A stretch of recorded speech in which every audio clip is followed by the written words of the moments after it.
Welcome back to Chatterbox with Queen Dina. We are still here with my co-hosts from Thursday Night Groove, DJ, and Leon.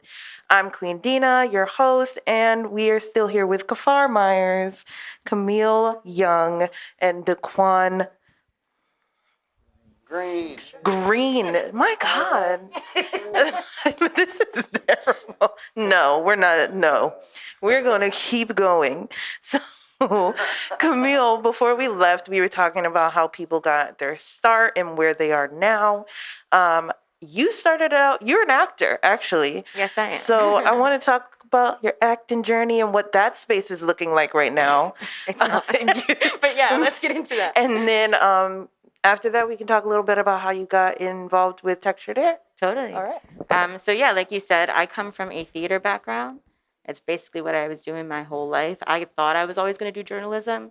I was very prepared. Like I was always said, when I'm 18, I'll be done doing this theater thing I've been doing forever and focusing on that. And then when it came time to do that, I could not let it go. So I went to Temple University for musical theater. And that's what I was doing before all of everything stopped. I was acting professionally in theater mostly and auditioning and going up to New York on the weekends and auditioning for Broadway, which is closed indefinitely right now. And so about a year ago, when everything was still going on, Mariah Woods, who is our founder, who I met at Temple, also studying theater, she's originally from Chicago.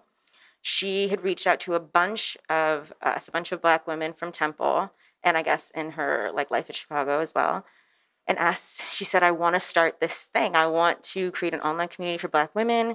You guys are all great writers. You guys all have a point of view. And then me, Lyndon, and Mariah are kind of the three that stuck. And it's fine. A lot of the women we reached out before are collaborators. They do guest articles. They pop up in like panels that we do. And we kind of just got to work in all of our different corners of the country, just writing things and putting things out. And Lyndon was working on that code. I don't know anything about the coding.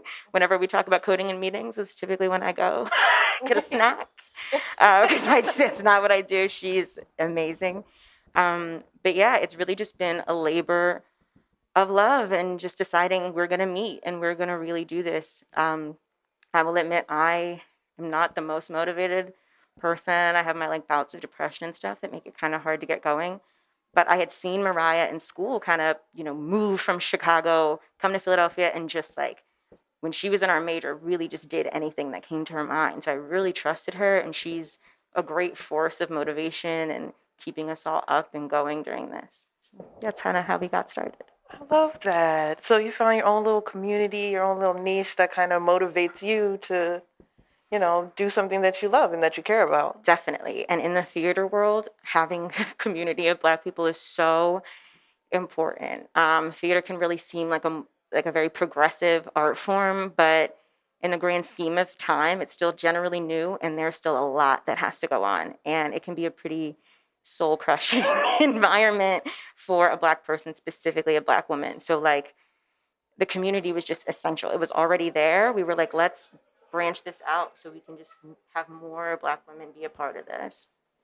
So I want to touch a little bit back on your theater experience. Totally. I was a musical theater baby. I love it. Yes.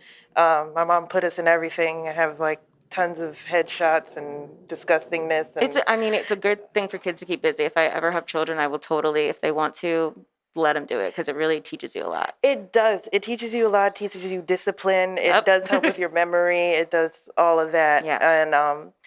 And like you said, it could be like a soul-crushing experience because, you're going on these auditions, you're putting your all into everything. Yep. Like, I recently stopped doing theater, like maybe 2 years ago. And it's like, you go in there and you're just like, I destroyed that. Like, I'm getting this part, at least a callback. Does it, and nobody, you hear Yep, nothing. it could have nothing to do with what happened in the room. Sometimes I'm too short. Like, that's really what it is. And that can suck. crazy. It's like, I got on a bus and traveled to New York, and I've been waiting here all day, and I'm just too short. And that's the thing of it. So yeah, it can be tough. It's just like any other art form where white people can kind of just kind of go through it boundlessly without running into too many issues. And for Black people, it's just really, really difficult. It's a matter of not being seen fully in the room. It's going into rooms and hearing things like, can you be more sassy? Can you be more, there's just not space for us to be ourselves, which is probably all of us coming from that background while we felt like we desperately need space where we can just be and not have anyone kind of judging it or saying whether or not having white people behind the table tell you whether or not you're authentic enough, like you're black enough. Like that's crazy. You're not urban enough. I love that term.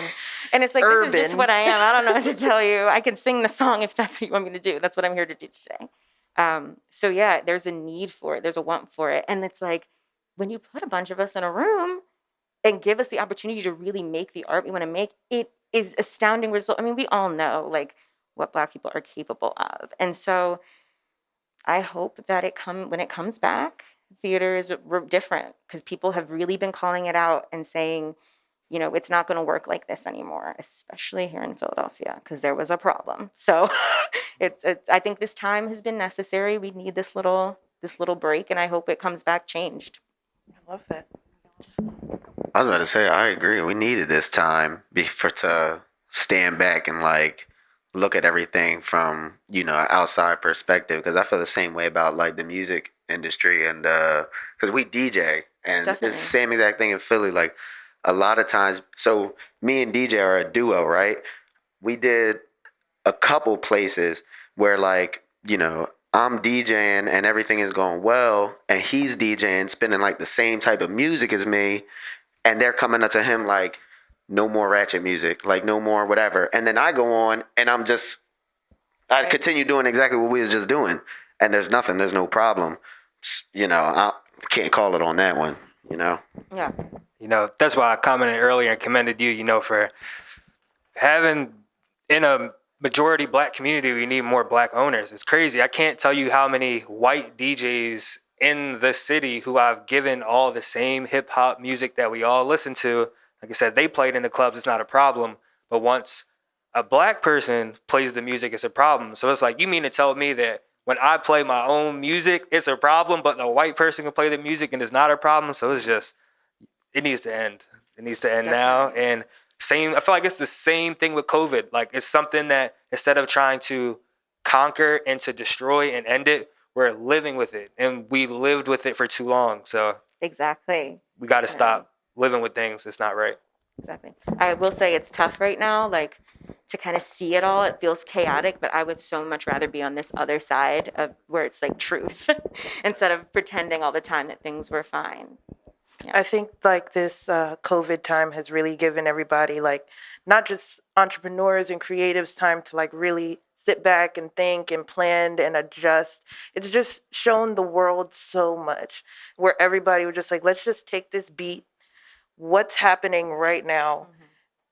And I had said this before, and everybody's like, there's just so much happening in the world. Like, it's 2020. There's just so much happening. I'm just like, no, it's always been happening.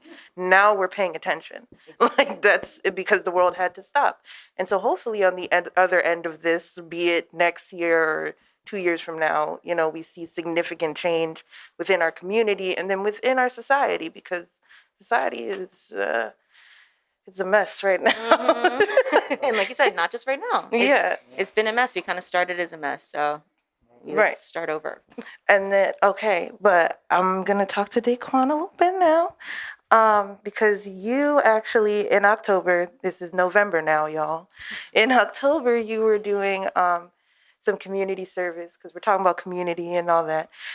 You were raising money for breast cancer awareness. So can we talk a little bit about that fundraiser and what you have going on right now in November? Yeah, so I manufactured a pair of athletic shorts previously, and one day a customer asked me for a pink color, which I no longer had. So when I told him I didn't have it, he told me a story about his mother who actually passed away from breast cancer. So when he told me the story, I quickly connected and empathized with him about that, and that made me want to restock the pair I already had. So then ironically, the next 2 weeks was Breast Cancer Awareness Month. So that inspired me to create socks, headbands, more shorts. I created a few other pink items, and then my mother, she works for Girl Scouts of America. So she ironically had connections with the Susan G. Komen Philadelphia organization, and I reached out to them, pitched them the idea. They loved it, and I was able to fundraise a lot of money, which I was very happy about. And I plan to do it again annually. And now this coming month, I will actually be doing something for Thanksgiving. I usually feed different people, or I'll go to schools and help kids with different things, literacy programs and books, or whatever I could do. And also, I've been donating book bags for people going to school. A lot of people are online, but they're in and out. So I've been donating book bags, food, clothing, and anything of that nature. I love that. That really is beautiful. And shout out to that guy that inspired you to do this, and bless his mother wherever she is right now. So just to touch a little bit more about your brand, it's called Juni Global, and you said it's because you're a June baby. Correct. And can you talk a little bit about the symbol? You said the rose represents. You were talking about the rose represents. Yeah, so I came up with the idea of a rose. And if you look at the top of the rose, it's a little hidden message in there. It has part of the brand's name, Juni. It's in the rose. So it started off as a full rose. It had leaves, a stem. I went through the design hundreds of times in my head and talking to my friends and different people. And then that's when one day, my friend, he's a Chicago artist. He actually drew the rose, and he came up with the idea for him. I can't draw, so so I still actually have the original sketch, which one day I might share. But that's how I came up with it. Okay, well, we are almost done for today. Before we go, I want to do final remarks from everybody. So let's start with my co-host. Today was such a blessing talking to y'all. Shout out to y'all, especially, listen, being Black women right now in society, y'all get it the worst out of anybody. So for y'all two to just be entrepreneurs and business owners and, examples for y'all community is important. So that's awesome. I really had nothing to say. You caught me off guard, but this was a great episode. Daquan, you's a smart guy, dog. Thank you. It's final remarks, Daquan. Anything you want to say? Where can people find your website, your handles, all of that? Get in contact with you. Okay, so the website is Juni Global Shop. That's JuniGlobalShop, JuniGlobalShop.com. You can find us on Instagram at Juni Global, Twitter at Juni Global. I want to say thank you, everyone, for watching, tuning in. Thank you to the co-host, the host, my co-panelists. Is that the word? I'm not sure. It was nice to meet everybody. I'm sure we'll see each other again, and it definitely was a good time. I had fun. I just want to say that if you are out there and you are wondering whether your idea is good enough or if you should go out and do something, definitely just go out and do it. These words like entrepreneur and business owner are not words that I thought would ever apply to me. And now that's really kind of how I spend my days. So just have faith in yourself. Don't listen to that imposter syndrome, because there are real imposters out here. So Black people, just go out there and do whatever it is that you are feeling like you want to do. And I would just say to follow Textured Heir on Twitter and Instagram. That's Textured HEIR. And visit our website, read our articles. If you have something on your mind and you're a Black woman that you want to get out there, reach out to us, because we're always looking for collaborators and editors. I want to say thank you. Thank you all for having me. Amazing what you two are doing. Shout out to y'all. That's definitely a beautiful thing to see, and it's inspiring to hear, You can find me, Kafar Myers, on Instagram and Twitter and YouTube under Kafar Myers, KAFARMYERS. I also do have hats, self-privileged hats, available on selfprivileged.com.